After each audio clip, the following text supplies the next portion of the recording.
ಓಂ ಶಾಂತಿ. ಇಂದಿನ ಪರಮಾತ್ಮನ ಮಹಾವಾಕ್ಯ ಮುರುಳಿ ದಿನಾಂಕ 20/7/2025. ಅವ್ಯಕ್ತ ಬಾಪ್ತಾದ ಮಧುಬನ. ರಿವೈಸ್ 25/2/2006. ಇಂದಿನ ಈ ಉತ್ಸವದ ದಿನದಂದು ಮನಸ್ಸಿನ ಉಮಂಗುತ್ಸಾಹದ ಮೂಲಕ ಮಾಯೆಯಿಂದ ಮುಕ್ತರಾಗಿ ಇರುವಂತಹ ವ್ರತವನ್ನು ಧಾರಣೆ ಮಾಡಿಕೊಳ್ಳಿ. ದಯಾಹೃದಯಿಗಳಾಗಿ ಮಾಸ್ಟರ್ ಮುಕ್ತಿದಾತ ಆಗಿ ಪರಮಾತ್ಮ ತಂದೆಯ ಜೊತೆಗೆ ವಾಪಸ್ ಮನೆಗೆ ಹೋಗಬೇಕು ಎಂದು ಬಯಸಿದರೆ ಪರಮಾತ್ಮ ತಂದೆಯ ಸಮಾನ ಆಗಿ ಇಂದು 4 ಕಡೆ ಇರುವಂತಹ ಅತಿ ಸ್ನೇಹಿ ಮಕ್ಕಳ ಉಮಂಗುತ್ಸಾಹದಿಂದ ಕೂಡಿರುವಂತಹ ಮಧುರಾತಿ ಮಧುರ ನೆನಪು, ಪ್ರೀತಿ ಮತ್ತು ಶುಭಾಶಯಗಳು ಪರಮಾತ್ಮ ತಂದೆಗೆ ಬಂದು ತಲುಪುತ್ತಿದೆ. ಪ್ರತಿಯೊಬ್ಬರ ಮನಸ್ಸಿನಲ್ಲಿ ಬಾಪ್ತಾದರವರ ಜನ್ಮದಿನದ ಉತ್ಸಾಹದಿಂದ ಕೂಡಿರುವಂತಹ ಶುಭಾಶಯ ಸಮಾವೇಶ ಆಗಿದೆ. ಇಂದು ಎಲ್ಲರೂ ವಿಶೇಷವಾಗಿ ಪರಮಾತ್ಮ ತಂದೆಗೆ ಶುಭಾಶಯವನ್ನು ತಿಳಿಸುವುದಕ್ಕೋಸ್ಕರ ಬಂದಿದ್ದೀರೋ ಅಥವಾ ತಂದೆಯ ಮೂಲಕ ಶುಭಾಶಯವನ್ನು ಪ್ರಾಪ್ತಿ ಮಾಡಿಕೊಳ್ಳಲು ಬಂದಿದ್ದೀರೋ? ಬಾಪ್ತಾದ ಪ್ರತಿಯೊಂದು ಕಳೆದು ಹೋಗಿ ಸಿಕ್ಕಿರುವಂತಹ ಮುದ್ದಿನ ಮಗುವಿಗೆ ಮಕ್ಕಳ ಜನ್ಮದಿನಕ್ಕೋಸ್ಕರ ಪದುಮ ಗುಣದಷ್ಟು ಶುಭಾಶಯವನ್ನು ತಿಳಿಸುತ್ತಿದ್ದಾರೆ. ಇಂದಿನ ದಿನದಂತಹ ವಿಶೇಷ ದಿನ ಇಡೀ ಕಲ್ಪದಲ್ಲಿ ಎಂದೂ ಇರಲು ಸಾಧ್ಯ ಇಲ್ಲ. ಈ ದಿನ ಎಷ್ಟು ವಿಶೇಷವಾಗಿದೆಯೋ ಅಷ್ಟು ಇಡೀ ಕಲ್ಪದಲ್ಲಿ ಬೇರೆ ಯಾವ ದಿನವೂ ವಿಶೇಷವಾಗಲು ಸಾಧ್ಯ ಇಲ್ಲ. ಏಕೆಂದರೆ ಇಲ್ಲಿ ತಂದೆ ಮತ್ತು ಮಕ್ಕಳ ಜನ್ಮದಿನ ಜೊತೆ ಜೊತೆಗೆ ನಡೆಯುತ್ತಿದೆ. ಈ ದಿನ ತಂದೆ ಮತ್ತು ಮಕ್ಕಳ ಜನ್ಮದಿನ ಒಟ್ಟಿಗೆ ನಡೆಯುತ್ತಿರುವ ಕಾರಣ ಇಂತಹ ದಿನ ಇಡೀ ಕಲ್ಪದಲ್ಲಿ ಎಲ್ಲೂ ಇರಲು ಸಾಧ್ಯ ಇಲ್ಲ. ಇದಕ್ಕೆ ವಿಚಿತ್ರ ಜಯಂತಿ ಎಂದು ಕರೆಯಲಾಗುತ್ತದೆ. ಇಡೀ ಕಲ್ಪವನ್ನು ನೀವು ಸುತ್ತಿ ನೋಡಿ, ಇಂತಹ ಜಯಂತಿಯನ್ನು ಇಡೀ ಕಲ್ಪದಲ್ಲಿ ಎಂದಾದರೂ ಆಚರಣೆ ಮಾಡಿದ್ದೀರಾ? ಆದರೆ ಇಂದು ಬಾಪ್ತಾದ ಮಕ್ಕಳ ಜಯಂತಿಯನ್ನು ಆಚರಣೆ ಮಾಡುತ್ತಿದ್ದಾರೆ ಮತ್ತು ಮಕ್ಕಳು ಬಾಪ್ತಾದರವರ ಜಯಂತಿಯನ್ನು ಆಚರಣೆ ಮಾಡುತ್ತಿದ್ದಾರೆ. ಶಿವ ಜಯಂತಿ ಅನ್ನುವ ಹೆಸರನ್ನು ಹೇಳುತ್ತೀರಾ. ಆದರೆ ಇದು ಎಂತಹ ಜಯಂತಿಯಾಗಿದೆ ಅಂದರೆ ಈ ಒಂದು ಜಯಂತಿಯಲ್ಲಿ ಬಹಳಷ್ಟು ಜಯಂತಿಗಳು ಸಮಾವೇಶ ಆಗಿದೆ. ನೀವೆಲ್ಲರೂ ಬಹಳಷ್ಟು ಖುಷಿಯ ಅನುಭವವನ್ನು ಮಾಡುತ್ತಿದ್ದೀರಾ. ನಿಮ್ಮೆಲ್ಲರಿಗೂ ಬಹಳಷ್ಟು ಖುಷಿಯಾಗುತ್ತಿದೆ. ಏಕೆಂದರೆ ಪರಮಾತ್ಮ ತಂದೆಗೆ ಶುಭಾಶಯವನ್ನು ತಿಳಿಸುವುದಕ್ಕೋಸ್ಕರ ನಾನು ಬಂದಿದ್ದೇನೆ ಮತ್ತು ಪರಮಾತ್ಮ ತಂದೆ ನನಗೆ ಶುಭಾಶಯವನ್ನು ತಿಳಿಸುವುದಕ್ಕೋಸ್ಕರ ಬಂದಿದ್ದಾರೆ ಅನ್ನುವ ಕಾರಣದಿಂದ ನಿಮಗೆ ಖುಷಿಯಾಗುತ್ತಿದೆ. ಏಕೆಂದರೆ ತಂದೆ ಮತ್ತು ಮಕ್ಕಳ ಜನ್ಮದಿನವನ್ನು ಒಟ್ಟಿಗೆ ಆಚರಣೆ ಮಾಡುವುದೂ ಕೂಡ ಅತೀ ಪ್ರೀತಿಯ ಸಂಕೇತ ಆಗಿದೆ. ಪರಮಾತ್ಮ ತಂದೆ ಮಕ್ಕಳನ್ನು ಬಿಟ್ಟು ಏನನ್ನೂ ಮಾಡಲು ಸಾಧ್ಯ ಇಲ್ಲ ಮತ್ತು ಮಕ್ಕಳಾದ ನೀವು ಪರಮಾತ್ಮ ತಂದೆಯನ್ನು ಬಿಟ್ಟು ಏನನ್ನೂ ಮಾಡಲು ಸಾಧ್ಯ ಇಲ್ಲ.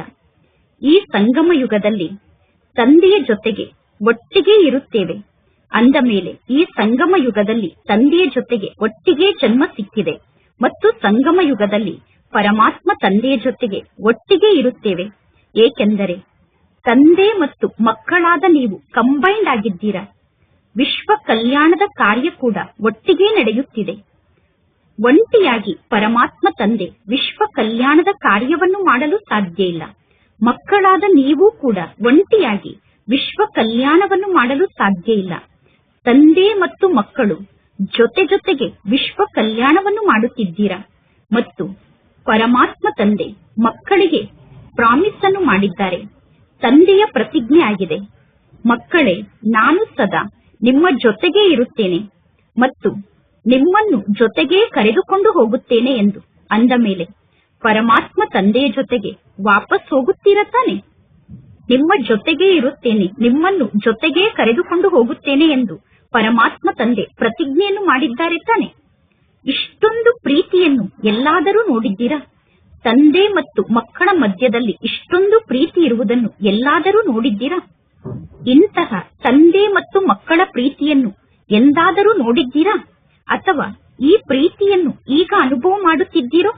ಆದ್ದರಿಂದ ಈ ಸಂಗಮ ಯುಗಕ್ಕೆ ಮಹತ್ವ ಇದೆ ಮತ್ತು ಈ ಮಿಲನದ ನೆನಪಾರ್ಥವಾಗಿ ಜಗತ್ತಿನಲ್ಲಿ ಭಿನ್ನ ಭಿನ್ನ ಮೇಳಗಳನ್ನು ಆಚರಣೆ ಮಾಡುವಂತಹ ಪದ್ಧತಿಯನ್ನು ನಿರ್ಮಾಣ ಮಾಡಿಕೊಂಡಿದ್ದಾರೆ. ಈ ಶಿವ ಜಯಂತಿಯ ದಿನದಂದು ಭಕ್ತರು ಪರಮಾತ್ಮ ತಂದೆ ಬನ್ನಿ ಎಂದು ಕೂಗಿ ಕರೆಯುತ್ತಿದ್ದಾರೆ. ಪರಮಾತ್ಮ ತಂದೆ ನೀವು ಯಾವಾಗ ಬರುತ್ತೀರಾ, ಹೇಗೆ ಬರುತ್ತೀರಾ ಎಂದು ಭಕ್ತರು ವಿಚಾರವನ್ನು ಮಾಡುತ್ತಿದ್ದಾರೆ. ಮತ್ತು ನೀವು ಪರಮಾತ್ಮ ತಂದೆಯ ಜೊತೆಗೆ ಜನ್ಮದಿನವನ್ನು ಆಚರಣೆ ಮಾಡಿಕೊಳ್ಳುತ್ತಿದ್ದೀರಾ. ನೀವು ಪರಮಾತ್ಮ ತಂದೆಯ ಜೊತೆಗೆ ಮಿಲನವನ್ನು ಮಾಡುತ್ತಿದ್ದೀರಾ. ಬಾಪ್ತಾದರವರಿಗೆ ಭಕ್ತರ ಮೇಲೂ ಕೂಡ ಸ್ನೇಹ ಇದೆ. ಬಾಪ್ತಾದರವರಿಗೆ ಭಕ್ತರ ಮೇಲೆ ದಯೆ ಬರುತ್ತದೆ. ಏಕೆಂದರೆ ಭಕ್ತರು ಪರಮಾತ್ಮ ತಂದೆಯನ್ನು ಪಡೆದುಕೊಳ್ಳಲು ಎಷ್ಟೆಲ್ಲಾ ಪ್ರಯತ್ನವನ್ನು ಮಾಡುತ್ತಿದ್ದಾರೆ ಮತ್ತು ಭಕ್ತರು ಪರಮಾತ್ಮ ತಂದೆಯನ್ನು ಬಹಳಷ್ಟು ಹುಡುಕುತ್ತಿದ್ದಾರೆ. ನೀವು ತಂದೆಯನ್ನು ಹುಡುಕಿದಿರೇನು ಅಥವಾ ಪರಮಾತ್ಮ ತಂದೆ ನಿಮ್ಮನ್ನು ಹುಡುಕಿದರು? ಯಾರು ಯಾರನ್ನು ಹುಡುಕಿದರು? ನೀವು ತಂದೆಯನ್ನು ಹುಡುಕಿದ್ದೀರೇನು? ನೀವು ಕೇವಲ ತಂದೆಗೋಸ್ಕರ ಸುತ್ತಾಡುತ್ತಾ ಇದ್ದೀರಿ. ಆದರೆ ಪರಮಾತ್ಮ ತಂದೆ ಮಕ್ಕಳಾದ ನಿಮ್ಮನ್ನು ನೋಡಿದರು. ಪರಮಾತ್ಮ ತಂದೆ ಮಕ್ಕಳಾದ ನಿಮ್ಮನ್ನು ಹುಡುಕಿ ಮಕ್ಕಳಾದ ನಿಮ್ಮನ್ನು ತಮ್ಮ ಮಕ್ಕಳನ್ನಾಗಿ ಮಾಡಿಕೊಂಡರು. ಬಲೆ ಮಕ್ಕಳಾದ ನೀವು ಯಾವುದೋ ಒಂದು ಮೂಲೆಯಲ್ಲಿ ಕಳೆದು ಹೋಗಿದ್ದೀರಿ. ಯಾವುದೋ ಮೂಲೆಯಲ್ಲಿ ನೀವು ಗುಪ್ತವಾಗಿ ಇದ್ದರೂ ಕೂಡ ತಂದೆ ಮಕ್ಕಳಾದ ನಿಮ್ಮನ್ನು ಹುಡುಕಿದ್ದಾರೆ. ಇಂದೂ ಕೂಡ ನೋಡಿ, ಭಾರತದಲ್ಲಿ ಅನೇಕ ರಾಜ್ಯದಿಂದ ಮಕ್ಕಳು ಬಂದಿದ್ದಾರೆ. ಆದರೆ ವಿದೇಶದವರೇನು ಕಡಿಮೆ ಇಲ್ಲ. 100 ದೇಶಗಳಿಂದ ಮಕ್ಕಳು ಬಂದಿದ್ದಾರೆ. ಮತ್ತು ತಂದೆಯ ಸಮೀಪಕ್ಕೆ ಬರಲು ನೀವು ಏನಾದರೂ ಪರಿಶ್ರಮದ ಅನುಭವವನ್ನು ಮಾಡುತ್ತೀರೇನು? ನಿಮಗೆ ಯಾವುದಾದರೂ ಮಾತಿನ ಕಷ್ಟ ಆಗುತ್ತಿದೆಯೇನು? ಪರಮಾತ್ಮ ತಂದೆಗೆ ಮಕ್ಕಳಾಗಲು ನೀವು ಏನಾದರೂ ಪರಿಶ್ರಮವನ್ನು ಪಟ್ಟಿದ್ದೀರೇನು? ಪರಮಾತ್ಮ ತಂದೆಗೆ ಮಕ್ಕಳಾಗಲು ನೀವು ಕಷ್ಟಪಟ್ಟಿದ್ದೀರೇನು? ಪರಮಾತ್ಮ ತಂದೆಗೆ ಮಕ್ಕಳಾಗಲು ಯಾರು ಕಷ್ಟವನ್ನು ಪಟ್ಟಿದ್ದೀರೋ ಅವರು ಕೈಯನ್ನು ಎತ್ತಿ. ಭಕ್ತಿಯಲ್ಲಿ ಪರಿಶ್ರಮವನ್ನು ಪಟ್ಟಿದ್ದೀರಾ. ಆದರೆ ಯಾವಾಗ ಪರಮಾತ್ಮ ತಂದೆ ನಿಮ್ಮನ್ನು ಹುಡುಕಿದರೋ, ತಂದೆ ನಿಮ್ಮನ್ನು ಹುಡುಕಿ ತಮ್ಮವರನ್ನಾಗಿ ಮಾಡಿಕೊಂಡ ನಂತರ ಪುನಃ ನೀವು ತಂದೆಗೋಸ್ಕರ ಏನಾದರೂ ಕಷ್ಟವನ್ನು ಪಟ್ಟಿದ್ದೀರೇನು? ಕಷ್ಟವನ್ನು ಪಟ್ಟಿದ್ದೀರೇನು? ಸೆಕೆಂಡ್ನಲ್ಲಿ ಪರಮಾತ್ಮ ತಂದೆಯ ಜೊತೆಗೆ ವ್ಯಾಪಾರವನ್ನು ಮಾಡಿದ್ದೀರಾ. ಒಂದೇ ಶಬ್ದದ ವ್ಯಾಪಾರ ಆಗಿದೆ. ತಂದೆಯ ಜೊತೆಗೆ ಒಂದೇ ಶಬ್ದದಲ್ಲಿ ವ್ಯಾಪಾರ ನಡೆದಿದೆ. ಆ ಒಂದು ಶಬ್ದ ಯಾವುದಾಗಿದೆ? ನನ್ನದು ಅನ್ನುವ ಶಬ್ದ. ಮಕ್ಕಳಾದ ನೀವು ಹೇಳುತ್ತೀರಾ ನನ್ನ ಬಾಬಾ ಎಂದು. ನೀವು ಮೇರಾ ಬಾಬಾ ಎಂದು ಹೇಳಿದ ತಕ್ಷಣ ಪರಮಾತ್ಮ ತಂದೆ ಹೇಳಿದರು ನನ್ನ ಮಗು ಮೇರಾ ಬಚ್ಚಾ ಎಂದು. ಅಲ್ಲಿಗೆ ತಂದೆಯ ಜೊತೆಗೆ ವ್ಯಾಪಾರ ನಡೆದಂತೆ. ಎಷ್ಟು ಕಡಿಮೆ ರೇಟಿನ ವ್ಯಾಪಾರ ಆಗಿದೆ. ಇಷ್ಟು ಕಡಿಮೆ ರೇಟಿನ ವ್ಯಾಪಾರವನ್ನು ಮಾಡಲು ಏನಾದರೂ ಕಷ್ಟಪಟ್ಟಿದ್ದೀರೇನು? ಇದು ಬಹಳ ಸಸ್ತಾ ವ್ಯಾಪಾರ ಆಗಿದೆ ತಾನೆ. ತಂದೆಯನ್ನು ಪಡೆದುಕೊಳ್ಳಲು ಸ್ವಲ್ಪ ಸ್ವಲ್ಪ ಕಷ್ಟಪಟ್ಟಿದ್ದೇವೆ. ತಂದೆಯ ಜೊತೆಗೆ ವ್ಯಾಪಾರವನ್ನು ಮಾಡಲು ಸ್ವಲ್ಪ ಕಷ್ಟಪಟ್ಟಿದ್ದೇವೆ ಎಂದು ಯಾರು ತಿಳಿದುಕೊಂಡಿದ್ದೀರೋ ಅವರು ಕೈಯನ್ನು ಎತ್ತಿ. ಕೆಲವೊಮ್ಮೆ ಕಷ್ಟದ ಅನುಭವ ಆಗುತ್ತದೆಯೇನು ಅಥವಾ ಕಷ್ಟದ ಅನುಭವ ಆಗುವುದಿಲ್ಲವೋ? ಹಾಗೆ ನೋಡಿದರೆ ತಂದೆಯ ಜೊತೆಗೆ ಮಿಲನವನ್ನು ಮಾಡುವುದು ಬಹಳ ಸಹಜ ಆಗಿದೆ. ಆದರೆ ನಿಮ್ಮ ದುರ್ಬಲತೆಗಳು ತಂದೆಯ ಜೊತೆಗೆ ಮಿಲನವನ್ನು ಮಾಡುವಾಗ ಕಷ್ಟದ ಅನುಭವವನ್ನು ಮಾಡಿಸುತ್ತದೆ. ಬಾಪ್ತಾದ ನೋಡುತ್ತಿದ್ದಾರೆ. ಭಕ್ತರಲ್ಲೂ ಕೂಡ ಯಾರು ಸತ್ಯ ಭಕ್ತರಾಗಿದ್ದಾರೋ, ಯಾರು ಸ್ವಾರ್ಥಿ ಭಕ್ತರಾಗಿಲ್ಲವೋ, ಸತ್ಯ ಭಕ್ತರಾಗಿದ್ದಾರೋ ಅವರು ಇಂದಿನ ದಿನ ಬಹಳಷ್ಟು ಪ್ರೀತಿಯಿಂದ ವ್ರತವನ್ನು ಮಾಡುತ್ತಾರೆ. ನೀವೆಲ್ಲರೂ ಕೂಡ ವ್ರತವನ್ನು ಧಾರಣೆ ಮಾಡಿಕೊಂಡಿದ್ದೀರಾ ತಾನೆ. ಭಕ್ತರು ಸ್ವಲ್ಪ ದಿನಕ್ಕೋಸ್ಕರ ವ್ರತವನ್ನು ಮಾಡುತ್ತಾರೆ. ಮತ್ತು ನೀವೆಲ್ಲರೂ ಎಂತಹ ವ್ರತವನ್ನು ಧಾರಣೆ ಮಾಡಿಕೊಂಡಿದ್ದೀರಾ ಅಂದರೆ, ಈ ಸಮಯದ ಈ ಒಂದು ವ್ರತ 21 ಜನ್ಮದವರೆಗೂ ನಿಮ್ಮ ಜೀವನದಲ್ಲಿ ಸ್ಥಿರವಾಗಿ ಇರುತ್ತದೆ. ಭಕ್ತರು ಪ್ರತಿ ವರ್ಷ ಶಿವಜಯಂತಿಯನ್ನು ಆಚರಣೆ ಮಾಡುತ್ತಾರೆ. ಶಿವಜಯಂತಿಯ ದಿನದಂದು ವ್ರತವನ್ನು ಮಾಡುತ್ತಾರೆ. ನೀವು ಕಲ್ಪದಲ್ಲಿ ಒಮ್ಮೆ ಮಾತ್ರ ವ್ರತವನ್ನು ಮಾಡುತ್ತೀರಾ. ಆ ವ್ರತವನ್ನು ಮಾಡಿದ ನಂತರ 21 ಜನ್ಮದವರೆಗೂ ಮನಸ್ಸಿನ ಮೂಲಕ ಕೂಡ ವ್ರತವನ್ನು ಮಾಡುವ ಅವಶ್ಯಕತೆ ಇಲ್ಲ. ಮತ್ತು ಈಗ ನೀವು ವ್ರತವನ್ನು ಧಾರಣೆ ಮಾಡಿಕೊಂಡ ನಂತರ 21 ಜನ್ಮದವರೆಗೂ ತನುವಿನ ಮೂಲಕ ಕೂಡ ವ್ರತವನ್ನು ಧಾರಣೆ ಮಾಡಿಕೊಳ್ಳುವ ಅವಶ್ಯಕತೆ ಇಲ್ಲ. ನೀವೆಲ್ಲರೂ ವ್ರತವನ್ನು ಧಾರಣೆ ಮಾಡಿಕೊಂಡಿದ್ದೀರಾ ತಾನೆ. ಯಾವ ವ್ರತವನ್ನು ಮಾಡುತ್ತಿದ್ದೀರಾ? ಪವಿತ್ರ ವೃತ್ತಿ, ಪವಿತ್ರ ದೃಷ್ಟಿ, ಪವಿತ್ರ ಕೃತಿ, ಪವಿತ್ರ ಜೀವನದ ವ್ರತವನ್ನು ಧಾರಣೆ ಮಾಡಿಕೊಂಡಿದ್ದೀರಾ. ನಿಮ್ಮ ಜೀವನವೇ ಪವಿತ್ರ ಜೀವನ ಆಗಿದೆ. ಪವಿತ್ರತೆ ಅಂದರೆ ಕೇವಲ ಬ್ರಹ್ಮಚರ್ಯದ ವ್ರತ ಅಲ್ಲ, ಆದರೆ ಜೀವನದಲ್ಲಿ ಆಹಾರ, ವ್ಯವಹಾರ, ಸಂಸಾರ, ಸಂಸ್ಕಾರ ಎಲ್ಲವೂ ಪವಿತ್ರ ಆಗಿರಬೇಕು. ಇಂತಹ ವ್ರತವನ್ನು ಧಾರಣೆ ಮಾಡಿಕೊಂಡಿದ್ದೀರಾ ತಾನೆ? ಯಾರು ಇಂತಹ ವ್ರತವನ್ನು ಧಾರಣೆ ಮಾಡಿಕೊಂಡಿದ್ದೀರೋ ಅವರು ತಲೆಯನ್ನು ಅಲುಗಾಡಿಸಿ. ಪಕ್ಕಾ ವ್ರತವನ್ನು ಧಾರಣೆ ಮಾಡಿಕೊಂಡಿದ್ದೀರಾ ತಾನೆ? ಇಂತಹ ವ್ರತವನ್ನು ಧಾರಣೆ ಮಾಡಿಕೊಂಡಿದ್ದೀರಾ ತಾನೆ? ಪವಿತ್ರತೆಯ ಪಕ್ಕಾ ವ್ರತವನ್ನು ಧಾರಣೆ ಮಾಡಿಕೊಂಡಿದ್ದೀರೋ ಅಥವಾ ಸ್ವಲ್ಪ ಕಚ್ಚಾ ವ್ರತವನ್ನು ಧಾರಣೆ ಮಾಡಿಕೊಂಡಿದ್ದೀರೋ? ಒಳ್ಳೆಯದು. ಒಂದನೆಯದಾಗಿ ಮಹಾಭೂತ ಅಂದರೆ ಕಾಮ ವಿಕಾರ ಆಗಿದೆ. ಮಹಾಭೂತ ಆದಂತಹ ಕಾಮ ವಿಕಾರದ ವ್ರತವನ್ನು ಧಾರಣೆ ಮಾಡಿಕೊಂಡಿದ್ದೀರಾ. ಅಂದರೆ ಕಾಮ ವಿಕಾರಕ್ಕೆ ವಶ ಆಗುವುದಿಲ್ಲ ಅನ್ನುವ ವ್ರತವನ್ನು ಧಾರಣೆ ಮಾಡಿಕೊಂಡಿದ್ದೀರಾ. ಕೇವಲ ಮಹಾಭೂತ ಆದಂತಹ ಕಾಮ ವಿಕಾರಕ್ಕೆ ವಶ ಆಗುವುದಿಲ್ಲ ಅನ್ನುವ ವ್ರತವನ್ನಷ್ಟೇ ಧಾರಣೆ ಮಾಡಿಕೊಂಡಿದ್ದೀರೋ ಅಥವಾ ಉಳಿದಂತಹ ಇನ್ನೂ 4 ವಿಕಾರದ ವ್ರತವನ್ನು ಧಾರಣೆ ಮಾಡಿಕೊಂಡಿದ್ದೀರೋ? ಬ್ರಹ್ಮಚಾರಿಗಳಾಗಿದ್ದೀರಾ. ಆದರೆ ಕಾಮ ವಿಕಾರದ ಹಿಂದೆ ಇನ್ನು 4 ವಿಕಾರಗಳೇನಿದೆ ಆ 4 ವಿಕಾರಕ್ಕೆ ವಶ ಆಗುವುದಿಲ್ಲ ಅನ್ನುವ ವ್ರತವನ್ನು ಧಾರಣೆ ಮಾಡಿಕೊಂಡಿದ್ದೀರೇನು? ಕ್ರೋಧದ ವ್ರತವನ್ನು ಧಾರಣೆ ಮಾಡಿಕೊಂಡಿದ್ದೀರೋ ಅಥವಾ ಕ್ರೋಧದ ವ್ರತವನ್ನು ಧಾರಣೆ ಮಾಡಿಕೊಳ್ಳುವುದನ್ನು ಬಿಟ್ಟು ಬಿಟ್ಟಿದ್ದೀರೇನು? ಕ್ರೋಧವನ್ನು ಮಾಡಲು ನಿಮಗೆ ಅನುಮತಿ ಸಿಕ್ಕಿದೆಯೇನು? 2ನೇ ನಂಬರ್ನ ವಿಕಾರ ಕ್ರೋಧ ಆಗಿದೆ. ಕ್ರೋಧ 2ನೇ ನಂಬರ್ನ ವಿಕಾರ ಆಗಿರುವ ಕಾರಣ ಕ್ರೋಧವನ್ನು ಮಾಡಿದರೆ ಪರವಾಗಿಲ್ಲ ಎಂದು ತಿಳಿದುಕೊಂಡಿದ್ದೀರೇನು? ಈ ರೀತಿಯಂತೂ ತಿಳಿದುಕೊಂಡಿಲ್ಲ ತಾನೆ? ಹೇಗೆ ಮಹಾಭೂತ ಎಂದು ತಿಳಿದುಕೊಂಡು ಕಾಮ ವಿಕಾರದ ವ್ರತವನ್ನು ಧಾರಣೆ ಮಾಡಿಕೊಂಡಿದ್ದೀರಾ. ಕಾಮ ವಿಕಾರ ಮಹಾಭೂತ ಆಗಿದೆ ಎಂದು ತಿಳಿದುಕೊಂಡು ಮನಸ್ಸಿನಿಂದ, ವಾಣಿಯಿಂದ, ಕರ್ಮದಿಂದ ಕಾಮ ವಿಕಾರಕ್ಕೆ ವಶ ಆಗುವುದಿಲ್ಲ ಅನ್ನುವ ಪಕ್ಕಾ ವ್ರತವನ್ನು ಧಾರಣೆ ಮಾಡಿಕೊಂಡಿದ್ದೀರಾ. ಅದೇ ರೀತಿ ಕ್ರೋಧಕ್ಕೆ ವಶ ಆಗುವುದಿಲ್ಲ ಅನ್ನುವ ಪಕ್ಕಾ ವ್ರತವನ್ನು ಧಾರಣೆ ಮಾಡಿಕೊಂಡಿದ್ದೀರಾ. ನಾನು ಕ್ರೋಧಕ್ಕೆ ವಶ ಆಗುವುದಿಲ್ಲ ಅನ್ನುವ ವ್ರತವನ್ನು ಧಾರಣೆ ಮಾಡಿಕೊಂಡಿದ್ದೇನೆ ಮತ್ತು ವಿಕಾರದ ಮಕ್ಕಳು, ಮೊಮ್ಮಕ್ಕಳು ಏನು ವಿಕಾರದ ಹಿಂದೆ ಇದೆನೋ ಲೋಭ, ಮೋಹ, ಅಹಂಕಾರ ಅನ್ನುವ ಎಲ್ಲಾ ಮಾತಿನ ವ್ರತವನ್ನು ಧಾರಣೆ ಮಾಡಿಕೊಂಡಿದ್ದೀರಾ. ಆದರೆ ಬಾಪ್ತಾದ ಇಂದು ಕೇವಲ ಕ್ರೋಧದ ಬಗ್ಗೆ ಕೇಳುತ್ತಿದ್ದಾರೆ. ಯಾರು ಕ್ರೋಧದ ವಿಕಾರದ ಸಂಪೂರ್ಣ ವ್ರತವನ್ನು ಧಾರಣೆ ಮಾಡಿಕೊಂಡಿದ್ದೀರಾ? ಕ್ರೋಧವನ್ನು ಮಾಡುವುದಿಲ್ಲ ಎಂದು ಕ್ರೋಧದ ವಿಕಾರದ ಸಂಪೂರ್ಣ ವ್ರತವನ್ನು ಯಾರು ಧಾರಣೆ ಮಾಡಿಕೊಂಡಿದ್ದೀರಾ?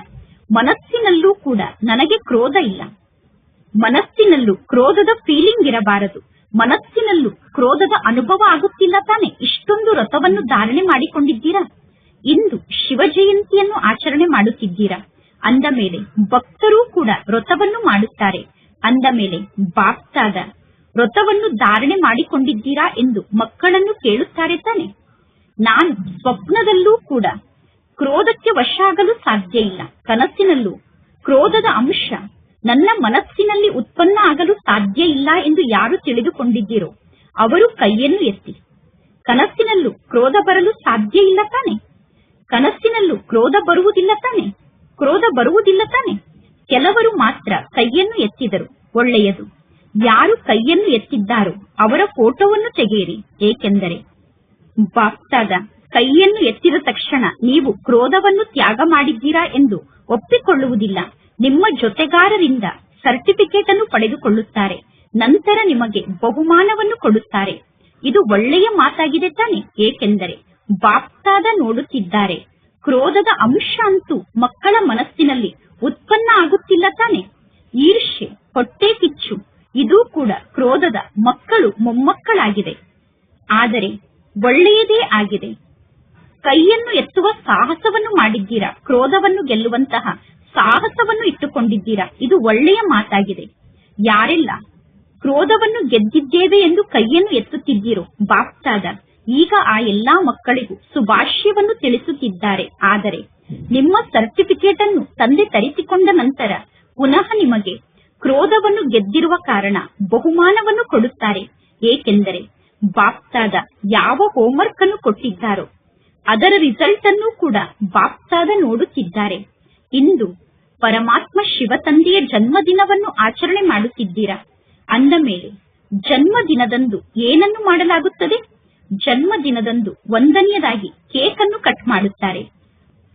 ಅಂದ ಮೇಲೆ ಮಿಲನದ ಸೀಸನ್ ಮುಗಿಯಲು ಇನ್ನು ಏನು 2 ತಿಂಗಳು ಉಳಿದುಕೊಂಡಿದೆಯೋ ಅಥವಾ 1 ತಿಂಗಳು ಉಳಿದುಕೊಂಡಿದೆಯೋ ಅಥವಾ 2 ತಿಂಗಳು ಉಳಿದುಕೊಂಡಿದೆಯೋ ಆ 2 ತಿಂಗಳಲ್ಲಿ ವ್ಯರ್ಥ ಸಂಕಲ್ಪದ ಕೇಕ್ ಅನ್ನು ಕಟ್ ಮಾಡುತ್ತೀರಾ?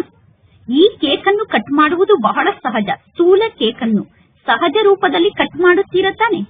ಈ ದಿನ ಸ್ಥೂಲ ಕೇಕನ್ನು ಕಟ್ ಮಾಡುತ್ತೀರಾ, ಆದರೆ ವ್ಯರ್ಥ ಸಂಕಲ್ಪದ ಕೇಕನ್ನು ಕಟ್ ಮಾಡಿದ್ದೀರಾ? ವ್ಯರ್ಥ ಸಂಕಲ್ಪದ ಕೇಕನ್ನು ಕಟ್ ಮಾಡಬೇಕಾಗುತ್ತದೆ.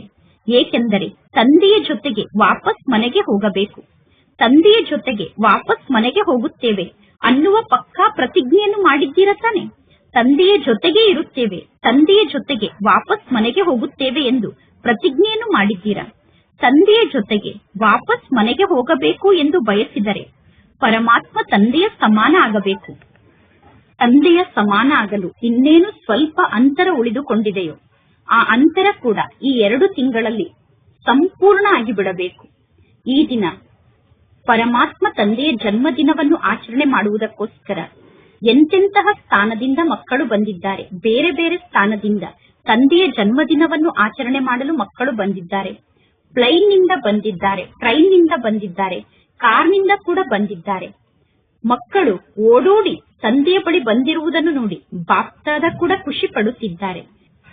ಆದರೆ ಜನ್ಮದಿನದಂದು ಮೊದಲು ಗಿಫ್ಟ್ ಅನ್ನು ಕೊಡುತ್ತಾರೆ ತಾನೆ? ಅಂದ ಮೇಲೆ ಈಗ ಇನ್ನೇನು 1 ತಿಂಗಳು ಉಳಿದುಕೊಂಡಿದೆಯೋ, 1 ತಿಂಗಳ ನಂತರ ಹೋಲಿ ಹಬ್ಬವನ್ನು ಆಚರಣೆ ಮಾಡಲು ಪುನಃ ತಂದೆ ಬರುತ್ತಾರೆ ತಾನೆ? ಹೋಲಿಯ ಸಮಯದಲ್ಲಿ ಸ್ವಲ್ಪ ಸುಡಲಾಗುತ್ತದೆ. ಅಂದ ಮೇಲೆ ಏನು ಸ್ವಲ್ಪ ವ್ಯರ್ಥ ಸಂಕಲ್ಪದ ಬೀಜ ಉಳಿದುಕೊಂಡಿದೆಯೋ, ಒಂದು ವೇಳೆ ಆ ಬೀಜ ಹಾಗೇ ಉಳಿದುಕೊಂಡಿದ್ದರೆ ಆ ಬೀಜದ ಮೂಲಕ ಪುನಃ ಬೇರು ಹುಟ್ಟಿಕೊಳ್ಳುತ್ತದೆ. ಕೆಲವೊಮ್ಮೆ ಆ ಬೀಜದ ಮೂಲಕ ಕಾಂಡ ಕೂಡ ಹುಟ್ಟಿಕೊಳ್ಳುತ್ತದೆ. ಅಂದ ಮೇಲೆ ಈ ದಿನ ಉತ್ಸವವನ್ನು ಆಚರಣೆ ಮಾಡುವ ದಿನ ಆಗಿದೆ. ಉತ್ಸವವನ್ನು ಆಚರಣೆ ಮಾಡುವ ಈ ದಿನದಂದು ಮನಸ್ಸಿನ ಉಮಂಗುತ್ಸಾಹದ ಮೂಲಕ ಕೇವಲ ಬಾಯಿಯ ಉಮಂಗುತ್ಸಾಹ ಅಲ್ಲ, ಅಂದರೆ ಶಬ್ದದ ಉಮಂಗುತ್ಸಾಹ ಅಲ್ಲ, ಮನಸ್ಸಿನ ಉಮಂಗುತ್ಸಾಹದ ಮೂಲಕ ಏನು ಸ್ವಲ್ಪ ವ್ಯರ್ಥ ಸಂಕಲ್ಪದ ಬೀಜ ಉಳಿದುಕೊಂಡಿದೆಯೋ, ಬಲೆ ಮನಸ್ಸಿನಲ್ಲಿ ವ್ಯರ್ಥ ಸಂಕಲ್ಪದ ಬೀಜ ಇರಬಹುದು, ಅಥವಾ ವಾಣಿಯಲ್ಲಿ ವ್ಯರ್ಥ ಸಂಕಲ್ಪದ ಬೀಜ ಇರಬಹುದು, ಅಥವಾ ಸಂಬಂಧ ಸಂಪರ್ಕದಲ್ಲಿ ವ್ಯರ್ಥ ಸಂಕಲ್ಪದ ಬೀಜ ಇರಬಹುದು. ಅಂದ ಮೇಲೆ ಈ ದಿನ ಪರಮಾತ್ಮ ತಂದೆಯ ಜನ್ಮದಿನದಂದು ಪರಮಾತ್ಮ ತಂದೆಗೆ ಈ ವ್ಯರ್ಥ ಸಂಕಲ್ಪದ ಬೀಜವನ್ನು ಗಿಫ್ಟ್ ಆಗಿ ಕೊಡಲು ನಿಮಗೆ ಸಾಧ್ಯ ಆಗುತ್ತದೆ ತಾನೆ? ವ್ಯರ್ಥ ಸಂಕಲ್ಪವನ್ನು ತಂದೆಗೆ ನೀಡಲು ಸಾಧ್ಯ ಆಗುತ್ತದೆ ತಾನೆ? ಮನಸ್ಸಿನ ಉಮಂಗುತ್ಸಾಹದಿಂದ ವ್ಯರ್ಥ ಸಂಕಲ್ಪದ ಬೀಜವನ್ನು ತಂದೆಗೆ ಗಿಫ್ಟ್ ಆಗಿ ನೀಡಬೇಕು. ವ್ಯರ್ಥ ಸಂಕಲ್ಪದ ಬೀಜವನ್ನು ತಂದೆಗೆ ಉಡುಗೊರೆಯಾಗಿ ನೀಡಿದರೆ ನಿಮಗೇ ಲಾಭ ಆಗುತ್ತದೆ. ತಂದೆಯಂತೂ ಮಕ್ಕಳನ್ನು ನೋಡಬೇಕಾಗುತ್ತದೆ ತಾನೆ? ಯಾರು ಉಮಂಗುತ್ಸಾಹದಿಂದ ಸಾಹಸವನ್ನು ಇಟ್ಟುಕೊಂಡು ತಂದೆಯ ಸಮಾನ ಆಗಿ ತೋರಿಸುತ್ತಾರೆ, ವ್ಯರ್ಥದಿಂದ ಮುಕ್ತಾಗಿ ಬೆಸ್ಟ್ ಆಗಿ ತೋರಿಸುತ್ತಾರೆ, ಅಂದರೆ ಒಳ್ಳೆಯವರಾಗಿ ತೋರಿಸುತ್ತಾರೆ ಎಂದು ತಂದೆ ನೋಡಬೇಕಾಗುತ್ತದೆ. ಯಾರು ಸಾಹಸವನ್ನು ಇಟ್ಟುಕೊಂಡು ವ್ಯರ್ಥದಿಂದ ಮುಕ್ತಾಗಿ ಬೆಸ್ಟ್ ಆಗಿ ತೋರಿಸುತ್ತೀರೋ, ಒಳ್ಳೆಯವರಾಗಿ ತೋರಿಸುತ್ತೀರೋ, ಅವರು ಕೈಯನ್ನು ಎತ್ತಿ ವ್ಯರ್ಥವನ್ನು ತ್ಯಾಗ ಮಾಡಬೇಕು. ವಿಚಾರ ಮಾಡಿ, ಶಬ್ದದಲ್ಲೂ ಕೂಡ ವ್ಯರ್ಥ ಮಾತು ಬರಬಾರದು, ಸಂಬಂಧ ಸಂಪರ್ಕದಲ್ಲೂ ಕೂಡ ವ್ಯರ್ಥ ಇರಬಾರದು. ಇಷ್ಟೊಂದು ಸಾಹಸ ಇದೆ ತಾನೆ? ಸಾಹಸ ಇದೆ ತಾನೆ? ಮಧುಬನದವರಿಗೆ ಇಷ್ಟೊಂದು ಸಾಹಸ ಇದೆ ತಾನೆ? ವಿದೇಶದವರಿಗೆ ಇಷ್ಟೊಂದು ಸಾಹಸ ಇದೆ ತಾನೆ? ಭಾರತದ ನಿವಾಸಿಗಳಿಗೆ ಸಾಹಸ ಇದೆ ತಾನೆ? ಏಕೆಂದರೆ ಬಾಪ್ತಾದರವರ ಬಗ್ಗೆ ಪ್ರೀತಿ ಇದೆ ತಾನೆ? ಬಾಪ್ತಾದರವರ ಬಗ್ಗೆ ಮಕ್ಕಳಿಗೆ ಪ್ರೀತಿ ಇದೆ, ಬಾಪ್ತಾದರವರಿಗೆ ಮಕ್ಕಳ ಬಗ್ಗೆ ಪ್ರೀತಿ ಇದೆ. ಅಂದ ಮೇಲೆ ಬಾಪ್ತಾದ ತಿಳಿದುಕೊಂಡಿದ್ದಾರೆ, ಎಲ್ಲರೂ ಒಟ್ಟಿಗೆ ವಾಪಸ್ ಮನೆಗೆ ಬರಬೇಕು, ಯಾವ ಮಕ್ಕಳು ಇಲ್ಲೇ ಉಳಿದುಕೊಳ್ಳಬಾರದು. ನೀವೆಲ್ಲರೂ ತಂದೆಯ ಜೊತೆಗೆ ವಾಪಸ್ ಮನೆಗೆ ಹೋಗುತ್ತೇವೆ ಎಂದು ಪ್ರತಿಜ್ಞೆಯನ್ನು ಮಾಡಿದ್ದೀರಾ. ತಂದೆಯ ಜೊತೆಗೆ ವಾಪಸ್ ಮನೆಗೆ ಹೋಗಬೇಕು ಎಂದು ಬಯಸಿದರೆ ತಂದೆಯ ಸಮಾನ ಆಗಬೇಕು. ತಂದೆಯ ಬಗ್ಗೆ ಪ್ರೀತಿ ಇದೆ ತಾನೆ? ಕಷ್ಟಪಟ್ಟು ಕೈಯನ್ನು ಎತ್ತುತ್ತಿಲ್ಲ ತಾನೆ? ಬಾಪ್ತಾದ ಈ ಸಂಘಟನೆಯನ್ನು ನೋಡಲು ಬಯಸುತ್ತಿದ್ದಾರೆ.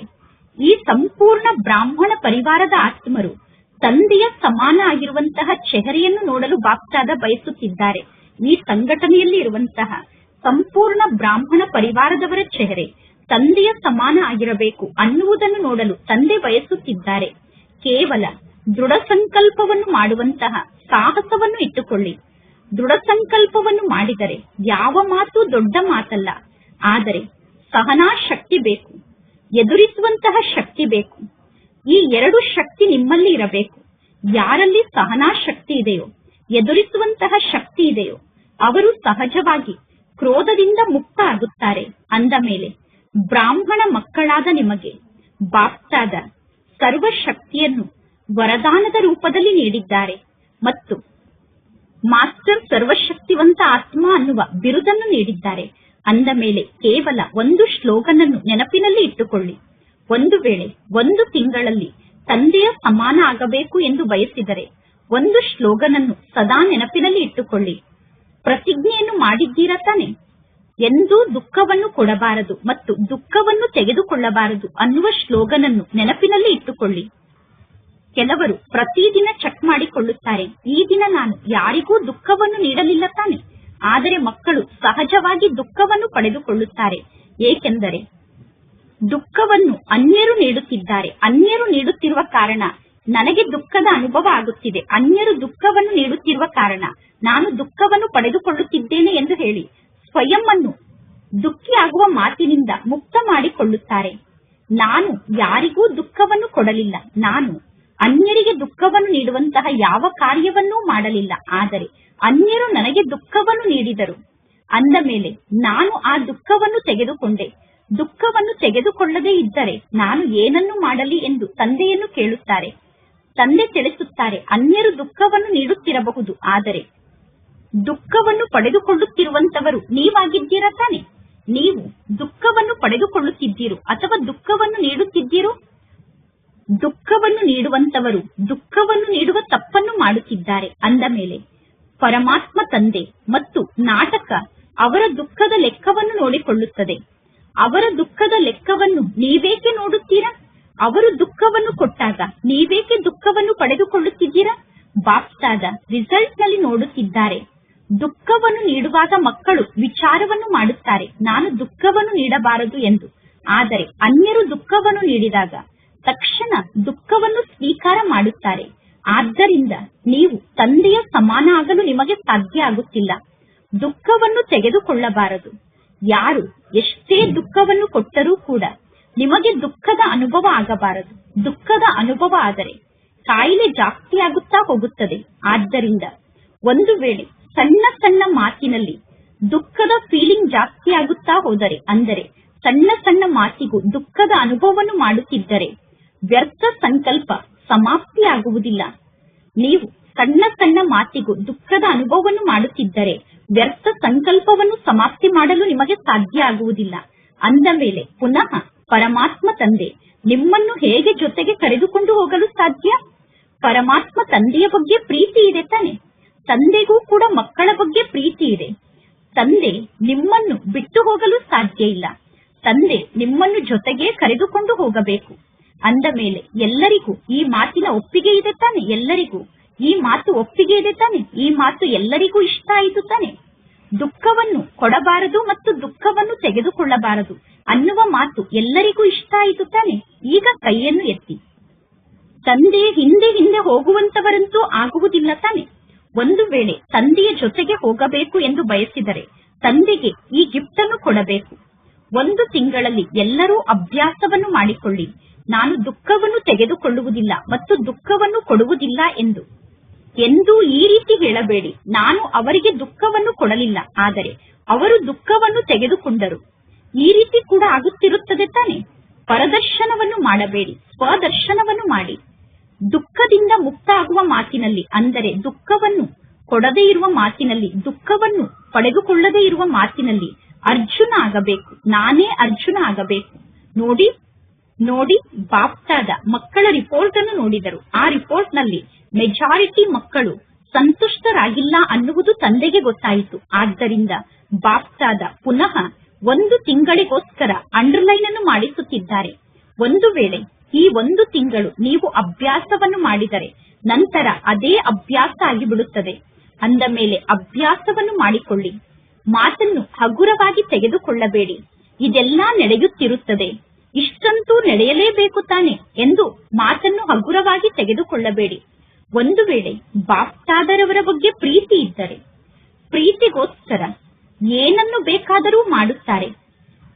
ಪ್ರೀತಿಗೋಸ್ಕರ ಸರ್ವಸ್ವವನ್ನು ತ್ಯಾಗ ಮಾಡುತ್ತಾರೆ. ಅಂದ ಮೇಲೆ ಕೇವಲ ಕ್ರೋಧ ಅನ್ನುವ ಒಂದು ವಿಕಾರವನ್ನು ಪ್ರೀತಿಗೋಸ್ಕರ ಅರ್ಪಣೆ ಮಾಡಲು ನಿಮಗೆ ಸಾಧ್ಯ ಆಗುವುದಿಲ್ಲ ಏನು?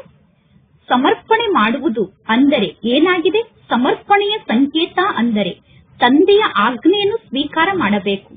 ವ್ಯರ್ಥ ಸಂಕಲ್ಪ ಅಂತಿಮ ಕ್ಷಣದಲ್ಲಿ ಬಹಳಷ್ಟು ಮೋಸವನ್ನು ಮಾಡಬಹುದು. ಏಕೆಂದರೆ ನಾಲ್ಕೂ ಕಡೆ ಇರುವಂತಹ ದುಃಖದ ವಾತಾವರಣ, ಪ್ರಕೃತಿಯ ವಾತಾವರಣ ಮತ್ತು ಆತ್ಮರ ವಾತಾವರಣ ನಿಮ್ಮನ್ನು ಆಕರ್ಷಣೆ ಮಾಡುವಂತಹ ವಾತಾವರಣ ಆಗಿರುತ್ತದೆ.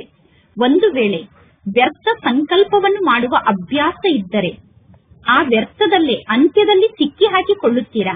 ಅಂದ ಮೇಲೆ ಬಾಪ್ತಾದ ಈ ದಿನ ವಿಶೇಷವಾಗಿ ಸಾಹಸ ಇದೇ ಸಂಕಲ್ಪವನ್ನು ಧಾರಣೆ ಮಾಡಿಕೊಳ್ಳಿ ಎಂದು ಹೇಳುತ್ತಿದ್ದಾರೆ. ಭಲೆ ವಿದೇಶದಲ್ಲಿ ನೀವು ಇರಬಹುದು ಅಥವಾ ಭಾರತದಲ್ಲಿ ಇರಬಹುದು, ಆದರೆ ಪ್ರತಿಯೊಬ್ಬರು ಬಾಪ್ತಾದರವರಿಗೆ ಮಕ್ಕಳೇ ಆಗಿದ್ದೀರಾ. ಅಂದ ಮೇಲೆ ನಾಲ್ಕೂ ಕಡೆ ಇರುವಂತಹ ಮಕ್ಕಳು ಸಾಹಸವನ್ನು ಇಟ್ಟುಕೊಂಡು, ದೃಢತೆಯನ್ನು ಇಟ್ಟುಕೊಂಡು ಸಫಲತಾ ಮೂರ್ತಿಗಳಾಗಿ ಇಡೀ ವಿಶ್ವದಲ್ಲಿ ಇದೇ ಮಾತನ್ನು ಅನೌನ್ಸ್ ಮಾಡಬೇಕು. ಪರಮಾತ್ಮ ತಂದೆಗೆ ಮಕ್ಕಳಾಗಿರುವ ನಮ್ಮಲ್ಲಿ ಕಾಮ ವಿಕಾರ ಇಲ್ಲ, ಕ್ರೋಧದ ವಿಕಾರ ಕೂಡ ಇಲ್ಲ. ಅನ್ಯರಿಗೆ ನೀವು ಶರಾಬನ್ನು ಕುಡಿಯುವುದನ್ನು ಬಿಡಿ ಎಂದು, ಡ್ರಿಂಕ್ಸ್ ಮಾಡುವುದನ್ನು ಬಿಡಿಸುತ್ತೀರಾ. ಬೀಡಿಯನ್ನು ಸೇದುವುದನ್ನು ಬಿಡಿ ಎಂದು ಬೀಡಿಯನ್ನು ಸೇದುವುದನ್ನು ಬಿಡಿಸುತ್ತೀರಾ. ಆದರೆ ಬಾಪ್ತಾದ ಇಂದು ಪ್ರತಿಯೊಂದು ಮಗುವನ್ನು ಕ್ರೋಧ ಮುಕ್ತ ಮಾಡಲು ಬಯಸುತ್ತಿದ್ದಾರೆ, ಕಾಮ ವಿಕಾರದಿಂದ ಮುಕ್ತ ಮಾಡಲು ಬಯಸುತ್ತಿದ್ದಾರೆ. ಅಂದ ಮೇಲೆ ಕಾಮ ವಿಕಾರ ಮತ್ತು ಕ್ರೋಧದ ವಿಕಾರ ಅನ್ನುವ ಎರಡೂ ವಿಕಾರದಿಂದ ಮುಕ್ತ ಆಗುವ ಸಾಹಸವನ್ನು ಮಕ್ಕಳಲ್ಲಿ ತುಂಬಿ ವಿಶ್ವದ ಸ್ಟೇಜ್ನ ಮೇಲೆ ಮಕ್ಕಳನ್ನು ನಿಲ್ಲಿಸಿ ಇಡೀ ವಿಶ್ವದವರಿಗೆ ನಿಮ್ಮನ್ನು ತೋರಿಸಲು ಬಾಪ್ತಾದ ಬಯಸುತ್ತಾರೆ. ನಿಮಗೆ ಈ ಮಾತು ಇಷ್ಟ ಆಯಿತು ತಾನೆ? ದಾದಿಯರಿಗೆ ಇಷ್ಟ ಆಯಿತು ತಾನೆ? ಮೊದಲನೇ ಲೈನ್ನಲ್ಲಿ ಕುಳಿತಿರುವಂತವರಿಗೆ ಇಷ್ಟ ಆಯಿತು ತಾನೆ? ಮಧುಬನದ ನಿವಾಸಿಗಳಿಗೆ ಇಷ್ಟ ಆಯಿತು ತಾನೆ? ಮಧುಬನದ ನಿವಾಸಿಗಳಿಗೆ ಈ ಮಾತು ಇಷ್ಟ ಆಯಿತು ತಾನೆ? ವಿದೇಶದವರಿಗೆ ಈ ಮಾತು ಇಷ್ಟ ಆಯಿತು ತಾನೆ? ಅಂದ ಮೇಲೆ ಯಾವ ಮಾತು ಇಷ್ಟ ಆಗುತ್ತದೆಯೋ ಅದನ್ನು ಮಾಡುವುದರಲ್ಲಿ ಏನೂ ದೊಡ್ಡ ಮಾತಿಲ್ಲ. ಬಾಪ್ತಾದ ಮಕ್ಕಳಿಗೆ ಎಕ್ಸ್ಟ್ರಾ ಕಿರಣವನ್ನು ಕೊಡುತ್ತಾರೆ. ಪರಮಾತ್ಮ ತಂದೆ ತಿಳಿಸುತ್ತಾರೆ, ಎಂತಹ ನಕ್ಷೆ ನಿಮಗೆ ಕಾಣಿಸಬೇಕು ಅಂದರೆ ಆಶೀರ್ವಾದವನ್ನು ಪಡೆದುಕೊಳ್ಳುವ ಮತ್ತು ಆಶೀರ್ವಾದವನ್ನು ನೀಡುವಂತಹ ಬ್ರಾಹ್ಮಣ ಪರಿವಾರ ಇದಾಗಿದೆ ಅನ್ನುವ ನಕ್ಷೆ ಕಾಣಬೇಕು. ಏಕೆಂದರೆ ಸಮಯ ಕೂಡ ನಿಮಗೋಸ್ಕರ ಕೂಗುತ್ತಿದೆ. ಬಾಪ್ತಾದರವರ ಬಳಿ ಸಮಯ ಕೂಡ ಹೋಗಿ ಬಾಪ್ತಾದರವರನ್ನು ಕೇಳುತ್ತದೆ. ಬಾಪ್ತಾದರವರ ಬಳಿ ಅಡ್ವಾನ್ಸ್ ಪಾರ್ಟಿಯವರೂ ಕೂಡ ಹೋಗಿ ಮನಸ್ಸಿನ ಕೂಗನ್ನು ಹೇಳಿಕೊಳ್ಳುತ್ತಾರೆ. ಮಾಯೆ ಕೂಡ ಈಗ ಸುಸ್ತಾಗಿ ಬಿಟ್ಟಿದೆ. ಮಾಯೆ ಕೂಡ ಬಯಸುತ್ತದೆ, ಈಗ ನನಗೆ ಮುಕ್ತಿಯನ್ನು ಕೊಟ್ಟು ಬಿಡಿ ಎಂದು. ನೀವು ಮುಕ್ತಿಯನ್ನು ನೀಡುತ್ತೀರಾ, ಆದರೆ ಮಧ್ಯ ಮಧ್ಯದಲ್ಲಿ ಸ್ವಲ್ಪ ಮಾಯೆ ಜೊತೆಗೆ ಸ್ನೇಹವನ್ನು ಬೆಳೆಸುತ್ತೀರಾ. ಏಕೆಂದರೆ ಮಾಯೆ 63 ಜನ್ಮದಿಂದ ನಿಮಗೆ ಸ್ನೇಹಿತ ಆಗಿತ್ತು. ಅಂದ ಮೇಲೆ ಬಾಪ್ತಾದ ಹೇಳುತ್ತಾರೆ, ಹೇ ಮಾಸ್ಟರ್ ಮುಕ್ತಿದಾತರೆ, ಈಗ ಎಲ್ಲರಿಗೂ ಮುಕ್ತಿಯನ್ನು ನೀಡಿ. ಏಕೆಂದರೆ ಇಡೀ ವಿಶ್ವದ ಆತ್ಮರಿಗೆ ಯಾವುದಾದರೂ ಒಂದು ಪ್ರಾಪ್ತಿಯ ನೆಲೆಯ ಅನುಭವವನ್ನು ಮಾಡಿಸಬೇಕು. ಎಷ್ಟೊಂದು ಕಾರ್ಯವನ್ನು ನೀವೀಗ ಮಾಡಬೇಕು. ಏಕೆಂದರೆ ಈ ಸಮಯದಲ್ಲಿ ಸಮಯ ಕೂಡ ನಿಮಗೆ ಜೊತೆಗಾರ ಆಗಿದೆ. ಸರ್ವ ಆತ್ಮರು ಮುಕ್ತಿಧಾಮಕ್ಕೆ ಹೋಗಬೇಕು. ಸರ್ವ ಆತ್ಮರು ಮುಕ್ತಿಧಾಮಕ್ಕೆ ಹೋಗುವ ಸಮಯ ಈ ಸಮಯ ಆಗಿದೆ. ಇನ್ನು ಬೇರೆ ಸಮಯದಲ್ಲಿ ನೀವು ಒಂದು ವೇಳೆ ಎಲ್ಲರಿಗೂ ಮುಕ್ತಿಯನ್ನು ನೀಡುವುದಕ್ಕೋಸ್ಕರ ಪುರುಷಾರ್ಥವನ್ನು ಮಾಡಿದರೂ ಕೂಡ ಅದು ಮುಕ್ತಿಯನ್ನು ನೀಡುವ ಸಮಯ ಆಗಿರುವುದಿಲ್ಲ. ಆದ್ದರಿಂದ ಬೇರೆ ಸಮಯದಲ್ಲಿ ನೀವು ಎಲ್ಲರಿಗೂ ಮುಕ್ತಿಯನ್ನು ನೀಡಲು ಸಾಧ್ಯ ಇಲ್ಲ. ಈಗ ಇದು ಮುಕ್ತಿಯನ್ನು ನೀಡುವಂತಹ ಸಮಯ ಆಗಿದೆ. ಆದ್ದರಿಂದ ಬಾಪ್ತಾದ ಬಯಸುತ್ತಿದ್ದಾರೆ, ಮೊದಲು ಸ್ವಯಂವನ್ನು ಮುಕ್ತ ಮಾಡಿಕೊಳ್ಳಿ, ನಂತರ ವಿಶ್ವದ ಸರ್ವ ಆತ್ಮರಿಗೂ ಮುಕ್ತಿಯ ನೆಲೆಯನ್ನು ನೀಡಿ. ಏಕೆಂದರೆ ಎಲ್ಲಾ ಆತ್ಮರು ತಂದೆಯನ್ನು ಕೂಗಿ ಕರೆಯುತ್ತಿದ್ದಾರೆ. ಆ ದುಃಖಿ ಆತ್ಮರ ಶಬ್ದ ನಿಮಗೆ ಕೇಳಿಸುತ್ತಿಲ್ಲ ಏನು? ಒಂದು ವೇಳೆ ನೀವು ನಿಮ್ಮದೇ ಆದ ಕಾರ್ಯದಲ್ಲಿ ಬ್ಯುಸಿಯಾಗಿ ಇದ್ದರೆ ಆ ದುಃಖಿ ಆತ್ಮರ ಕೂಗು ನಿಮಗೆ ಕೇಳಿಸುವುದಿಲ್ಲ. ಬಾರಿ ಬಾರಿಗೂ ದುಃಖಿ ಆತ್ಮರು ಗಾಯನವನ್ನು ಮಾಡುತ್ತಿದ್ದಾರೆ. ದುಃಖಿಗಳಾಗಿರುವ ನಮ್ಮ ಮೇಲೆ ಸ್ವಲ್ಪ ದಯೆಯನ್ನು ತೋರಿಸಿ ಎಂದು ಗಾಯನವನ್ನು ಮಾಡುತ್ತಿದ್ದಾರೆ. ಆದ್ದರಿಂದ ಈಗಿನಿಂದ ದಯಾಳುಗಳಾಗಿ, ಕೃಪಾಳುಗಳಾಗಿ, ದಯಾಹೃದಯದ ಸಂಸ್ಕಾರವನ್ನು ಬಹಳ ಸಮಯದಿಂದ ತುಂಬಿಕೊಳ್ಳದೇ ಇದ್ದರೆ ನಿಮ್ಮ ಜಡಚಿತ್ರದಲ್ಲಿ ದಯೆಯ ವೈಬ್ರೇಷನ್, ಕೃಪೆಯ ವೈಬ್ರೇಷನ್, ಕರುಣೆಯ ವೈಬ್ರೇಷನ್ ಅನ್ನು ಹೇಗೆ ತುಂಬಲು ಸಾಧ್ಯ? ಡಬ್ಬಲ್ ವಿದೇಶದವರು ಅರ್ಥ ಮಾಡಿಕೊಳ್ಳುತ್ತಿದ್ದೀರಾ ತಾನೆ? ದ್ವಾಪರ ಯುಗದಿಂದ ನೀವೆಲ್ಲರೂ ದಯಾಹೃದಯಿಗಳಾಗಿ ನಿಮ್ಮ ಜಡಚಿತ್ರದ ಮೂಲಕ ಎಲ್ಲರಿಗೂ ದಯೆಯನ್ನು ತೋರಿಸುತ್ತೀರಾ. ಆ ಚಿತ್ರ ನಿಮ್ಮದೇ ಆದ ಚಿತ್ರ ಆಗಿದೆ ತಾನೆ, ಅಥವಾ ಕೇವಲ ಭಾರತದ ನಿವಾಸಿಗಳ ಚಿತ್ರ ಆಗಿದೆಯೋ? ವಿದೇಶದವರು ಏನೆಂದು ತಿಳಿದುಕೊಂಡಿದ್ದೀರಾ? ಈ ದೇವತೆಗಳ ಚಿತ್ರ ನಮ್ಮ ಚಿತ್ರ ಆಗಿದೆ ಎಂದು ತಿಳಿದುಕೊಂಡಿದ್ದೀರೇನು? ಅಂದ ಮೇಲೆ ಚಿತ್ರ ಏನನ್ನು ನೀಡುತ್ತದೆ? ಚಿತ್ರದ ಬಳಿ ಹೋಗಿ ಎಲ್ಲರೂ ಏನನ್ನು ಬೇಡುತ್ತಾರೆ? ದಯೆಯನ್ನು ತೋರಿಸಿ, ದಯೆಯನ್ನು ತೋರಿಸಿ ಎಂದು ಚಿತ್ರದ ಸಮ್ಮುಖದಲ್ಲಿ ಬೇಡುತ್ತಿರುತ್ತಾರೆ. ಅಂದ ಮೇಲೆ ಸಂಗಮ ಯುಗದಲ್ಲಿ ನೀವೆಲ್ಲರೂ ದ್ವಾಪರ ಯುಗ ಮತ್ತು ಕಲಿಯುಗದ ಸಮಯಕ್ಕೋಸ್ಕರ ನಿಮ್ಮ ಜಡಚಿತ್ರದಲ್ಲಿ ದಯೆಯ ವೈಬ್ರೇಷನ್ ಅನ್ನು ತುಂಬುತ್ತೀರಾ. ಆದ್ದರಿಂದ ನಿಮ್ಮ ಜಡಚಿತ್ರದ ಮೂಲಕ ದಯೆ ಪ್ರಾಪ್ತಿಯಾಗುತ್ತಿದೆ ಎಂದು ಎಲ್ಲರೂ ಅನುಭವವನ್ನು ಮಾಡುತ್ತಾರೆ. ಭಕ್ತರ ಕಲ್ಯಾಣ ಅಂತೂ ನಿಮ್ಮ ಚಿತ್ರದ ಮೂಲಕ ಆಗುತ್ತದೆ ತಾನೆ. ಭಕ್ತರೂ ಕೂಡ ನಿಮ್ಮ ವಂಶಾವಳಿಗಳೇ ಆಗಿದ್ದಾರೆ. ನೀವೆಲ್ಲರೂ ಗ್ರೇಟ್ ಗ್ರೇಟ್ ಗ್ರ್ಯಾಂಡ್ ಫಾದರ್ಗೆ ಸಂತಾನರಾಗಿದ್ದೀರಾ. ಅಂದ ಮೇಲೆ ಭಕ್ತರು ಭಕ್ತಿಯನ್ನು ಮಾಡುತ್ತಿದ್ದಾರೆ. ಬಲೆ ಅವರು ದುಃಖಿಗಳಾಗಿದ್ದಾರೆ, ಆದರೆ ಅವರು ನಿಮ್ಮ ವಂಶಾವಳಿಗಳಾಗಿದ್ದಾರೆ. ಅಂದ ಮೇಲೆ ನಿಮ್ಮ ವಂಶದವರ ಮೇಲೆ ನಿಮಗೆ ದಯೆ ಬರುವುದಿಲ್ಲ ಏನು? ದಯೆ ಬರುತ್ತದೆ, ಆದರೆ ಸ್ವಲ್ಪ ಸ್ವಲ್ಪ ದಯೆಯನ್ನು ತೋರಿಸುತ್ತೀರಾ, ಪುನಃ ಬೇರೆ ಯಾವುದೋ ಕಾರ್ಯದಲ್ಲಿ ಬ್ಯುಸಿಯಾಗಿ ಬಿಡುತ್ತೀರಾ. ಅಂದ ಮೇಲೆ ಈಗ ಸ್ವಯಂನ ಪುರುಷಾರ್ಥಕ್ಕೋಸ್ಕರ ಜಾಸ್ತಿ ಸಮಯವನ್ನು ನೀಡಬಾರದು. ಅಂದರೆ ಸ್ವಯಂನ ಪುರುಷಾರ್ಥಕ್ಕೋಸ್ಕರ ಜಾಸ್ತಿ ಸಮಯವನ್ನು ಇಟ್ಟುಕೊಳ್ಳಬೇಡಿ. ಈಗ ಕೊಡುವಂತವರಾಗಬೇಕು. ಕೊಡುವುದರಲ್ಲೇ ಪಡೆದುಕೊಳ್ಳುವುದು ಸಮಾವೇಶ ಆಗಿದೆ. ಸಣ್ಣ ಸಣ್ಣ ಮಾತಿನಲ್ಲಿ ಸಿಕ್ಕಿ ಹಾಕಿಕೊಳ್ಳಬೇಡಿ. ಮುಕ್ತಿಯ ದಿನವನ್ನು ಆಚರಣೆ ಮಾಡಿ. ಇಂದಿನ ಈ ದಿನಕ್ಕೆ ಮುಕ್ತಿಯ ದಿನ ಎಂದು ಕರೆಯಲಾಗುತ್ತದೆ. ಈ ದಿನ ಮುಕ್ತಿಯ ದಿನವನ್ನು ಆಚರಣೆ ಮಾಡಿ. ಸರಿತಾನೆ? ಮೊದಲನೇ ಲೈನ್ನವರು ಸರಿತಾನೆ? ಮಧುಬನದವರು ಸರಿತಾನೆ? ಈ ದಿನ ಬಾಪ್ದಾದರವರಿಗೆ ಮಧುಬನದವರು ಬಹಳ ಪ್ರಿಯ ಎಂದು ಅನುಭವ ಆಗುತ್ತಿದೆ. ಏಕೆಂದರೆ ಮಧುಬನದವರು ಬೇಗ ತಂದೆಯನ್ನು ಅನುಕರಣೆ ಮಾಡುತ್ತಾರೆ. ಪ್ರತಿ ಮಾತಿನಲ್ಲಿ ಮಧುಬನದವರು ಬೇಗ ಅನುಕರಣೆಯನ್ನು ಮಾಡುತ್ತಾರೆ. ಅಂದ ಮೇಲೆ ಮಧುಬನದವರು ಮುಕ್ತಿಯ ದಿನವನ್ನು ಆಚರಣೆ ಮಾಡುತ್ತೀರಾ ತಾನೆ? ಎಲ್ಲರೂ ತಂದೆಯನ್ನು ಅನುಕರಣೆ ಮಾಡಿ ಮುಕ್ತಿಯ ದಿನವನ್ನು ಆಚರಣೆ ಮಾಡುತ್ತೀರಾ ತಾನೆ? ಮಧುಬನದ ನಿವಾಸಿಗಳಾದ ನೀವೆಲ್ಲರೂ ಮಾಸ್ಟರ್ ಮುಕ್ತಿದಾತ ಆಗಿಬಿಡಬೇಕು. ಮಾಸ್ಟರ್ ಮುಕ್ತಿದಾತ ಆಗಬೇಕು ತಾನೆ? ಎಲ್ಲರೂ ಕೈಯನ್ನು ಎತ್ತುತ್ತಿದ್ದಾರೆ. ಬಹಳ ಒಳ್ಳೆಯದು, ಒಳ್ಳೆಯದು. ಈಗ ಬಾಪ್ತಾದ ಎಲ್ಲಾ ಮಕ್ಕಳಿಗೂ, ಬಲೆ ಮಕ್ಕಳು ಇಲ್ಲಿ ಸಮ್ಮುಖದಲ್ಲಿ ಕುಳಿತಿರಬಹುದು, ಅಥವಾ ದೇಶ ವಿದೇಶದಲ್ಲಿ ದೂರದಲ್ಲಿ ಕುಳಿತು ತಂದೆಯ ಮಾತನ್ನು ಕೇಳುತ್ತಿರಬಹುದು, ಅಥವಾ ತಂದೆಯನ್ನು ನೋಡುತ್ತಿರಬಹುದು. ಎಲ್ಲಾ ಮಕ್ಕಳಿಗೂ ತಂದೆ ಡ್ರಿಲ್ ಅನ್ನು ಮಾಡಿಸುತ್ತಿದ್ದಾರೆ. ಎಲ್ಲರೂ ರೆಡಿಯಾಗಿದ್ದೀರಾ ತಾನೆ? ಎಲ್ಲರೂ ರೆಡಿ ಆಗಬೇಕು. ಎಲ್ಲಾ ಸಂಕಲ್ಪವನ್ನು ಮಾಯ ಮಾಡಿಕೊಳ್ಳಿ. 1 ಸೆಕೆಂಡ್ನಲ್ಲಿ ಮನಸ್ಸು ಬುದ್ಧಿಯ ಮೂಲಕ ನಿಮ್ಮ ಮಧುರ ಮನೆಗೆ ಹೋಗಿ ತಲುಪಿಬಿಡಿ. ಈಗ ಪರಮಧಾಮದಿಂದ ನಿಮ್ಮ ಸೂಕ್ಷ್ಮ ವತನಕ್ಕೆ ಬಂದು ತಲುಪಿ. ಈಗ ಸೂಕ್ಷ್ಮ ವತನದಿಂದ ಸಾಕಾರ ವತನ ಅಥವಾ ಸ್ಥೂಲ ವತನದಲ್ಲಿ ನಿಮ್ಮ ಸ್ವರ್ಗದ ರಾಜ್ಯಧಾನಿಗೆ ಹೋಗಿ ತಲುಪಿ. ಈಗ ನಿಮ್ಮ ಪುರುಷೋತ್ತಮ ಸಂಗಮ ಯುಗಕ್ಕೆ ಪುನಃ ಬಂದು ತಲುಪಿ. ಈಗ ಎಲ್ಲರೂ ಮಧುಬನಕ್ಕೆ ಬನ್ನಿ. ಈ ರೀತಿ ಬಾರಿ ಬಾರಿಗೂ ಸ್ವದರ್ಶನ ಚಕ್ರಧಾರಿಗಳಾಗಿ ಚಕ್ರವನ್ನು ತಿರುಗಿಸುತ್ತಾ ಇರಿ. ಒಳ್ಳೆಯದು. 4 ಕಡೆ ಇರುವಂತಹ ಮುದ್ದಿನ ಮತ್ತು ಅದೃಷ್ಟಶಾಲಿ ಮಕ್ಕಳಿಗೆ ಸದಾ ಸ್ವರಾಜ್ಯದ ಮೂಲಕ ಸ್ವಯಂ ಅನ್ನು ಪರಿವರ್ತನೆ ಮಾಡಿಕೊಳ್ಳುವಂತಹ ರಾಜ ಮಕ್ಕಳಿಗೆ ಸದಾ ದೃಢತೆಯ ಮೂಲಕ ಸಫಲತೆಯನ್ನು ಪ್ರಾಪ್ತಿ ಮಾಡಿಕೊಳ್ಳುವಂತಹ ಸಫಲತಾ ನಕ್ಷತ್ರಗಳಿಗೆ ಸದಾ ಖುಷಿಯಲ್ಲಿ ಇರುವಂತಹ ಭಾಗ್ಯಶಾಲಿ ಮಕ್ಕಳಿಗೆ ಬಾಪ್ತಾದ ಈ ದಿನ ಜನ್ಮದಿನದ ಶುಭಾಶಯವನ್ನು ತಿಳಿಸುತ್ತಿದ್ದಾರೆ. ತಂದೆ ಮತ್ತು ಮಕ್ಕಳ ಬರ್ತ್ಡೇಯ ಬಹಳಷ್ಟು ಶುಭಾಶಯಗಳು ಮತ್ತು ಆಶೀರ್ವಾದಗಳು ಹಾಗೂ ನೆನಪು ಪ್ರೀತಿ. ಇಂತಹ ಶ್ರೇಷ್ಠ ಮಕ್ಕಳಿಗೆ ಬಾಪ್ತಾದರವರ ನಮಸ್ತೆ. ಬಾಪ್ತಾದರವರಿಗೆ ಮಕ್ಕಳ ನೆನಪು ಪ್ರೀತಿ ಹಾಗೂ ನಮಸ್ತೆ ನಮಸ್ತೆ ನಮಸ್ತೆ ಇಂದಿನ ವರದಾನ ಆಗಿದೆ.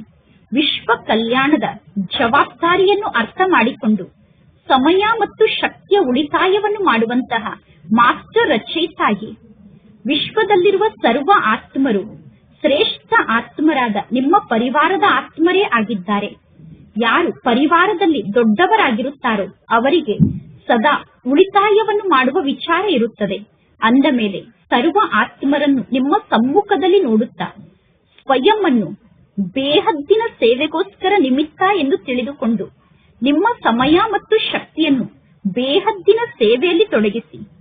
ಸ್ವಯಂಗೋಸ್ಕರ ಸಂಪಾದನೆ ಮಾಡಿ, ಸ್ವಯಂ ಊಟವನ್ನು ಮಾಡಿ, ಸ್ವಯಂ ಸಂಪಾದನೆಯನ್ನು ಕಳೆದುಕೊಳ್ಳಬೇಡಿ.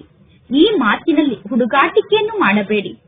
ಸರ್ವ ಖಜಾನೆಯ ಬಜೆಟ್ ಅನ್ನು ನಿರ್ಮಾಣ ಮಾಡಿ, ಅಂದರೆ ಸರ್ವ ಖಜಾನೆಯನ್ನು ಉಳಿತಾಯ ಮಾಡುವಂತಹ ಲೆಕ್ಕವನ್ನು ನಿರ್ಮಾಣ ಮಾಡಿ.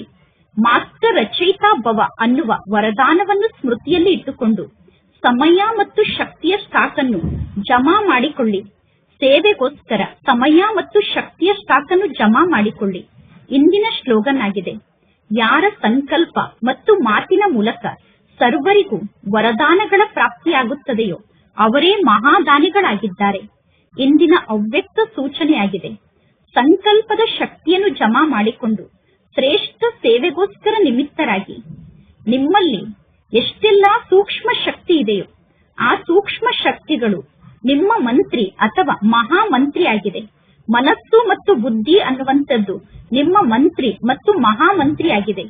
ಆ ಮನಸ್ಸು ಮತ್ತು ಬುದ್ಧಿಯನ್ನು ನಿಮ್ಮ ಆರ್ಡರ್ನಂತೆ ನಡೆಸಿ. ಒಂದು ವೇಳೆ ಈಗ ನಿಮ್ಮ ರಾಜ್ಯಸಭೆ ಸರಿಯಾಗಿ ನಡೆಯುತ್ತಿದ್ದರೆ ಧರ್ಮರಾಜನ ಸಭೆಗೆ ನೀವು ಹೋಗುವ ಅವಶ್ಯಕತೆ ಇಲ್ಲ. ಧರ್ಮರಾಜ ಆಗ ನಿಮಗೆ ಸ್ವಾಗತವನ್ನು ಮಾಡುತ್ತಾರೆ. ಆದರೆ ಒಂದು ವೇಳೆ ನಿಮ್ಮಲ್ಲಿ ನಿಯಂತ್ರಣಾ ಶಕ್ತಿ ಇರದೇ ಇದ್ದರೆ ಫೈನಲ್ ರಿಸಲ್ಟ್ ನಲ್ಲಿ ನೀವು ಫೈಲ್ ಅನ್ನು ತುಂಬುವುದಕ್ಕೋಸ್ಕರ ಧರ್ಮರಾಜ್ ಪುರಿಗೆ ಹೋಗಬೇಕಾಗುತ್ತದೆ. ಶಿಕ್ಷೆಯ ಫೈಲ್ ಅನ್ನು ನೀವು ಅನುಭವ ಮಾಡಬೇಕಾಗುತ್ತದೆ. ಶಿಕ್ಷೆ ಅನ್ನುವ ಫೈಲ್ ಅನ್ನು ಕಟ್ಟಬೇಕಾಗುತ್ತದೆ.